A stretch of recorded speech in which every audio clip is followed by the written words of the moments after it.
Hello, and welcome to the Digital CxO podcast. I'm Amanda Razani, and I'm excited to be here today with German Soto Sanchez, the Chief Strategy Officer of Broadridge. How are you doing? I'm doing well, Amanda, and thank you for having me. Glad to have you on our show. So first, can you share a little bit of information about Broadridge? What are the services that are provided? And then maybe your background, please. Sure, no problem. So Broadridge is a global fintech. It's a company that's a member of the S&P 500. We're a $25 billion company. We have about 15,000 associates on a global basis. In terms of what we do, we essentially power investing, governance, and communications. And what I mean by that is, for example, if you've ever bought a share of a company, then Broadridge, played a role in that, right? From the point of view of the actual trade to execute the purchase of that share, we provide infrastructure to capital markets firms, wealth firms, asset managers to help empower things like trading. And then once you own the share, if you receive a prospectus, or an annual report or semi-annual report, our communication solutions provide, those types of communications for you, even things like virtual shareholder meetings. And then, if you ever voted as part of the governance process of being a shareholder, a proxy statement, for example, we also help facilitate that, right? So we really cover sort of the process of, investing, communications, and governance, through that cycle. And that's the critical role that we play. Just for a little bit of perspective on that from a stats point of view, so we process billions of communications per year as a result of that. We process around 10 trillion of fixed income and equity trades per day. And on top of that, from a wealth perspective, for example, about 30% of wealth advisors in North America leverage our platform in some capacity. So it's very far-reaching, perspective that we have across the global financial markets. Interesting. Thank you for sharing. So we're going to talk today about your recent digital transformation and next-gen survey that you conducted. Can you share a little bit about what led y'all to conduct this survey? What was the reasoning behind it? And then we can start talking about some of the results. Yeah, sure. So the survey, really helps us get a sense around our customer base and how our customers are thinking about transformation. As I mentioned beforehand, we're very much invested in sort of powering investing, communications, and governance. And part of the way we do that is we provide platforms and infrastructure that our customers leverage. And these are platforms and infrastructure that go hand in hand with helping our customers sort of digitize, right, to transform themselves, digitally. And so from that perspective, as we thought about sort of what are the trends that are driving our customers' ability to invest and latch on to digitization, that was part of the nexus of what the survey came from. And so we do the survey annually. And the way we conduct the survey is we do have a wide sample of companies that participate on a global basis. Typically we look at, close to 500 companies, C-level and senior executives across these companies, multiple countries, and try to get a sense of how are they stack up against a set of markers, right? We look at it as 10 different dimensions that we think are very critical for digital transformation. And we ask them questions that help us assess where these companies stack up against these 10, different markers of digital transformation leadership. Great. So let's get started with some of the results. So one of the interesting stats, 75% of firms are confident in their digital transformation journey, yet only about a third have reached the advanced stages of CX, modernization, and data management.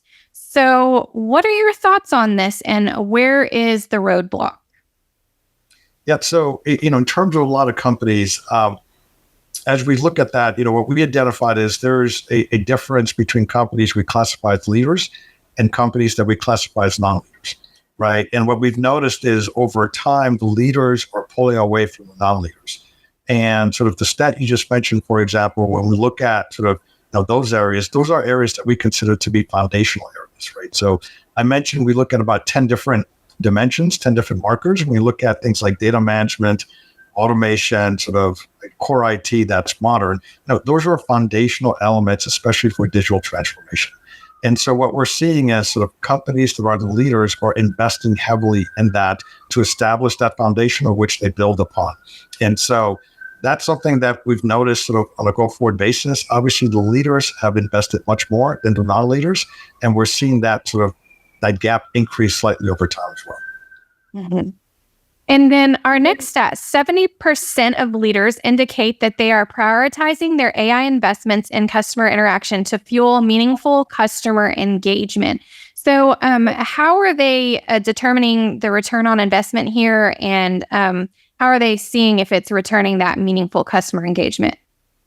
Yeah, so look, I think return on investment on AI is a very challenging thing for a number of folks to measure.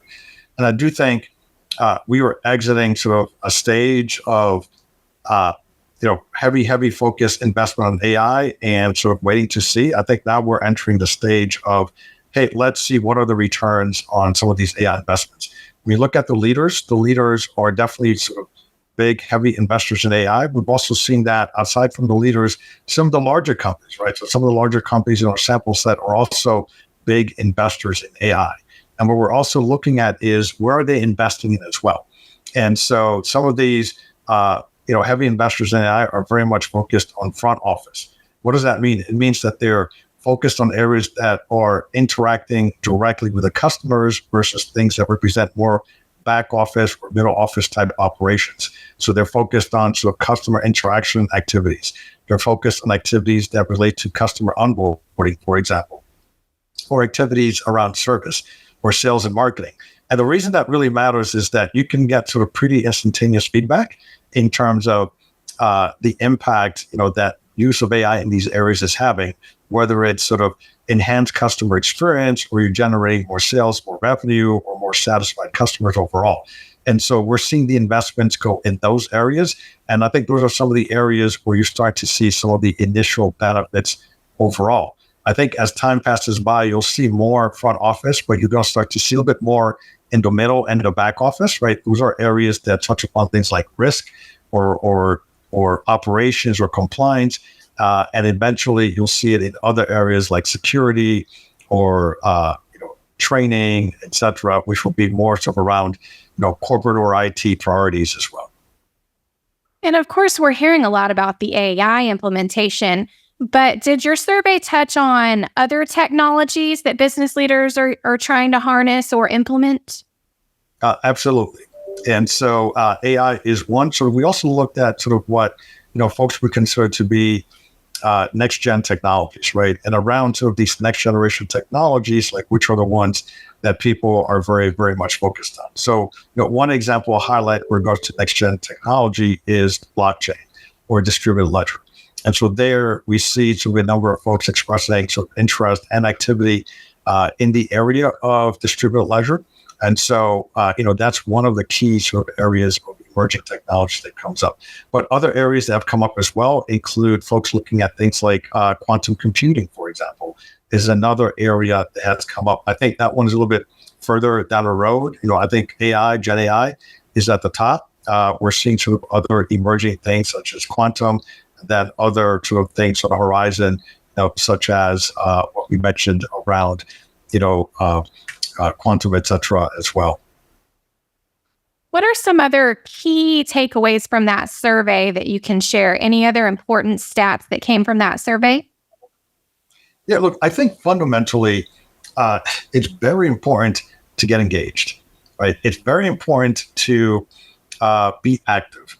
And the proof is here, right? Companies that invest are likely to reap the benefits and become more mature and become leaders in digital transformation. And digital transformation is something that then allows you to provide sort of a much more compelling offering to your customers.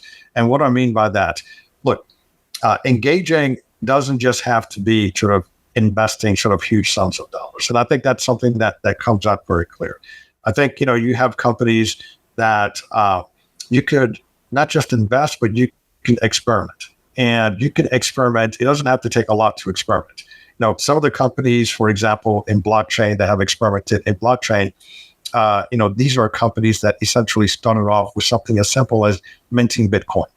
It doesn't take a significant budget to do that. But once you experiment, you start to get a sense of what this entails. You also start to learn about it, and you have people that start to learn about it as well, because we have to build up that talent base. Another thing that you can do is just sort of engage with the ecosystem, right? So you experiment, but also engage with the ecosystem, right? Engage with other companies that are like-minded. Engage with trade organizations, that support what you're trying to do.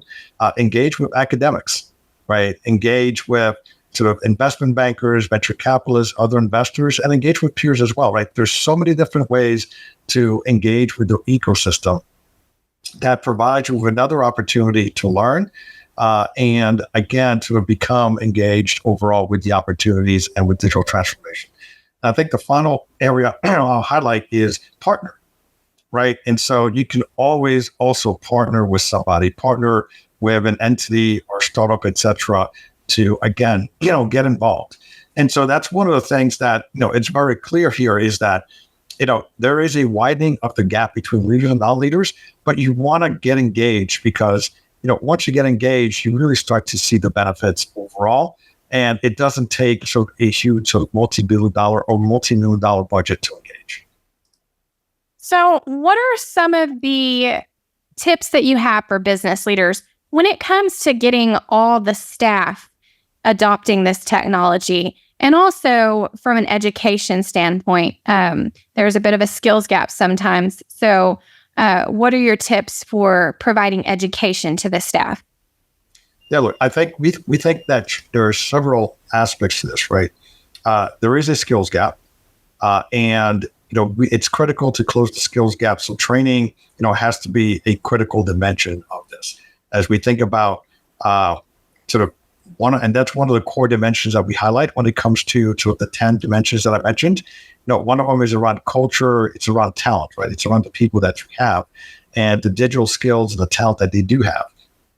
And so what we see is when we look at companies that are leaders, for example, right, the leaders, they invest in these areas, but nevertheless, there's a huge difference. When I say huge difference it's almost a 6x difference in terms of, the percent of leaders that are what we call in the advanced stages of talent and the percent of non-leaders that are in the advanced stages of talent. So there is a noticeable gap in terms of the investment there.